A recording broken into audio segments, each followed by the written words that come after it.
अगर संजीदगी से ये वाकई में डिलिब्रेट कर रहे हैं इस बात पे कि गवर्नर राज इम्पोज कर सकते हैं, तो इससे मेरे ख्याल से सबसे ज्यादा खुश तो इमरान खान साहब जो जेल में बैठे हैं वो होंगे, क्यों? क्योंकि उनको तो वैसे ही एतराज है कि गवर्नेंस जो है उसके केपी में, जहां पर गंडापुर साहब को हटा के सोहेल आफरीदी साहब को लेकर आए, ही ऑलरेडी हैड इश्यूज के, और वो तो गंडापुर साहब को भी यही हमें लेकिन बताया एक जाता था। मेजर रिसोर्स जिसको इस्तेमाल करते हैं एहतजाज के लिए, मामलात को आगे चलाने के लिए, वो उनके हाथ से निकल जाएगा। ये कॉस्ट है जिनको पे करनी ये पड़ेगी। मेरे ख्याल से उस तरफ तो जाके उस टेंजेंट पे सोचते भी नहीं है, क्योंकि इमरान खान साहब बारहा गड्डापुर साहब को कहते थे कि जी कुर्सी जाती है चली जाए, हुकूमत जाती है चली जाए, अगर हम डिलीवर नहीं कर सकते या अपने लोगों के लिए स्टैंड नहीं ले सकते तो हुकूमत से कोई फर्क नहीं पड़ता। और आपको पता है इसकी मिसालें वो असेंबली से वॉकआउट करके भी उन्होंने उस चीज का मुजाहरा किया है। बट आई बिलीव तलत साहब के PDM 1 ने जिस तरह से वोट ऑफ नो कॉन्फिडेंस के जरिए एक सियासी गलती की थी, जिसके गवर्नेंस के गैप्स जो है हमें नजर आते हैं, ताहाल हमें अब तो बाकायदा SIFC के नेशनल कोऑर्डिनेटर भी बताते हैं कि जो बिजनेस एज यूजुअल जो है वो पाकिस्तान को आगे लेकर नहीं बढ़ सकता। उससे भी बड़ी गलती मेरे ख्याल से ये गवर्नर राज के आप इम्पोजिशन उनको एक और लीज ऑफ लाइफ दे देंगे, ये आर्गुमेंट ये है। आप वो वैसे विक्टिमहुड बहुत अच्छा करते हैं, और चार्जशीट भी, और आपने इनको रीजंस भी दिए हुए हैं।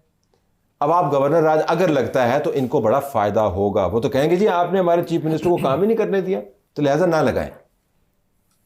तलत साहब, गुजारिश ये है कि गवर्नर राज अगर लगता है तो वो KP में कोई इख्तियारात के हुसूल के लिए नहीं लगेगा। This should be very much clear कि हमें वहाँ पे कोई अपना गवर्नर, या जैसे कि पीपल्स, वैसे आपने गुफ्तगू बहुत अच्छी की और ख़ास तौर पे इमरान खान साहब की मुलाकात के हवाले से बिल्कुल ठीक कहा है कि पाकिस्तान के सारे मसले ख़त्म हो गए हैं, सिर्फ एक ही मसला रह गया कि आपको सूबा गया भाड़ में, जमात का लीडर, मैं उनकी सब जमात का लीडर है, सर लीडर है। बाकी जमातों के लीडर्स ने इससे ज़्यादा कुर्बानियाँ दी हुई हैं, इससे ज़्यादा सख्त जेलें काटी हुई हैं, फांसियों पे चढ़े हुए हैं। उनको अपने लीडर का ज़्यादा ख्याल है, वो कहते हैं। इसलिए हम सिर्फ जो बात आपने की ना शर्मिला ने, कि बाकी सब मसले ख़त्म हो गए हैं, एक यही मसला जो है वो नेशनल और इंटरनेशनल मसला रह गया है कि मुलाकात हो रही है या नहीं हो रही। ये भी करें, लेकिन असल जिम्मेदारी अपनी उठाएं जो सूबे की गवर्नेंस की आपके ज़िम्मे है।